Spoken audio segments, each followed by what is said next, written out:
कक्षा 10 विषय हिंदी क्षितिज भाग सेकंड पाठ 8 कन्यादान के प्रश्नोत्तर। लेखक हैं ऋतुराज। कवि परिचय। ऋतुराज, इनका जन्म सन 1940 में भरतपुर में हुआ। राजस्थान विश्वविद्यालय जयपुर से इन्होंने अंग्रेजी में एमए किया। 40 वर्षों तक अंग्रेजी साहित्य के अध्यापन के बाद अब वे सेवानिवृत्त लेकर जयपुर में रहते हैं। उनकी कविताओं में दैनिक जीवन के अनुभव का यथार्थ है और वे अपने आसपास रोजमर्रा में घटित होने वाले सामाजिक शोषण और विडंबनाओं पर निगाह डालते हैं। इसलिए उनकी भाषा अपने परिवेश यानी वातावरण और लोक जीवन से जुड़ी हुई है। कविता संग्रह। एक, मरण धर्मा और अन्य, पुल और पानी, सूरत निरत और लीला मुखारविंद। पुरस्कार हैं सोमदत्त पुरस्कार, परिमल सम्मान, मीरा पुरस्कार, पहल सम्मान, बिहारी पुरस्कार, ये इनको मिले हुए हैं। प्रश्न नंबर 1, आपके विचार से मां ने ऐसा क्यों कहा कि लड़की होना पर लड़की जैसा मत दिखाई देना? उत्तर, मां ने ऐसा इसलिए कहा है क्योंकि वह लड़कियों पर हो रहे शोषण से उसे बचाना चाहती है। कोमलता और शालीनता लड़कियों के गुण होते हैं जिसे मां बनाकर रखने को कहती है, परंतु साथ ही ये भी कहती है कि इतना कमजोर मत बनना कि लोगों का अत्याचार सहन करो, क्योंकि कमजोर लड़कियों का शोषण किया जाता है। इस पाठ में जब लड़की ससुराल जाती है तो माँ उसको सीख देती है कि हे बेटी, इतना कमजोर मत बनना कि लोगों का अत्याचार तुझे सहन करना पड़े। प्रश्न नंबर 2, आग रोटियां सेकने के लिए है, जलने के लिए नहीं। इन पंक्तियों में समाज में स्त्री की किस स्थिति की ओर संकेत किया गया है?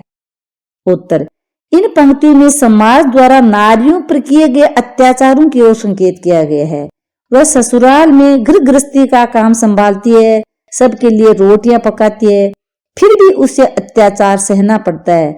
उसे अग्नि में जला दिया जाता है और नारी का जीवन कष्टों से भरा होता है। इसलिए कहा गया है कि जो आग है वो रोटियां सेकने के लिए होती है, न कि स्त्रियों को जलाने के लिए है। मां ने बेटी को सचेत करना क्यों जरूरी समझा? उत्तर, बेटी अभी सियानी नहीं थी, उसकी उम्र भी कम थी और वह समाज में व्याप्त बुराइयों से अनजान थी। मां यह नहीं चाहती थी कि उसके साथ जो अन्याय हुए हैं वो सब उसकी बेटी को भी सहना पड़े। इसलिए मां ने बेटी को सचेत करना जरूरी समझा।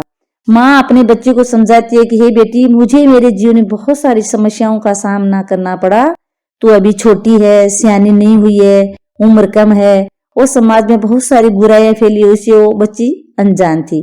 तो माँ ये कहती है कि मैं इसको सचेत कर दूं ताकि जो समस्याएं मैंने झेली है वो मेरी बेटी को नहीं झेलनी पड़े। प्रश्न नंबर 3, पाठिका थी वह धुंधले प्रकाश की, कुछ तुकों और कुछ लयबद्ध पंक्तियों की। इन पंक्तियों को पढ़कर लड़की की जो छवि आपके सामने उभर कर आ रही है उसे शब्दबद्ध कीजिए।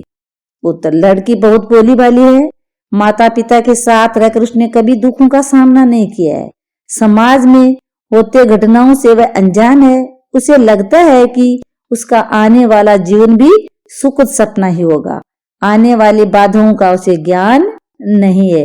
यानी पाठिका को ये पता ही नहीं कि संसार में क्या हो रहा है। वो बिल्कुल सीधी सादी भोली भाली लड़की है, क्योंकि वो तो अपने माँ बाप के साथ रही है, उसने कभी दुखों को देखा ही नहीं और ऐसे लगता है कि मेरा आने वाला जीवन है वो भी एकदम सुखद ही होगा। तो आने वाली बाधाओं का उसे ज्ञान नहीं है। यही बात इन पंक्तियों में बताई है। प्रश्न नंबर 4, माँ को अपनी बेटी अंतिम पूंजी क्यों लग रही थी? उत्तर, माँ अपने बेटी के सबसे निकट होती है। वह अपने सारे सुख दुख अपनी बेटी के साथ बांटती है। वह उसे एक पूंजी की तरह पालती है और संस्कार देती है। माँ का लगाव बेटी के साथ बहुत बढ़ जाता है, इसलिए उसे विदा करते समय उसे ऐसा लगता है मानो उसका सब कुछ जा रहा हो। उसे अपनी बेटी अंतिम पूंजी के समान लगती है। प्रश्न नंबर 5, माँ ने बेटी को क्या क्या सीख दी? उत्तर, माँ ने अपनी बेटी को विदा करते समय निम्नलिखित सीख दी। माँ ने बेटी को अपनी सुंदरता पर गर्व न करने की और प्रशंसा पर ना रीझने की सीख दी। खुद को भोली और कमजोर मत दिखाना, नहीं तो लोग नाजायज फायदा उठाएंगे। वस्त्र और आभूषणों के आकर्षण से दूर रहना, अत्याचारों के विरुद्ध आवाज उठाना और उनसे होकर आत्महत्या मत करना। जब बेटी ससुराल जा रही है तो माँ अपनी बेटी को सीख दे रही है कि हे बेटी, समाज में ऐसे भेड़िए लफंगे हैं जो सुंदरता पर रीझ करके उस स्त्री का नाजायज फायदा उठाते हैं, तो तू ना तो उनकी बातों में आना, ना अपनी सुंदरता पर प्रशंसा कोई करता है तो रीझ ना बज, और खुद को भोली कमजोर मत दिखाना, क्योंकि कमजोर दिखाने से लोग उसका नाजायज फायदा उठाएंगे।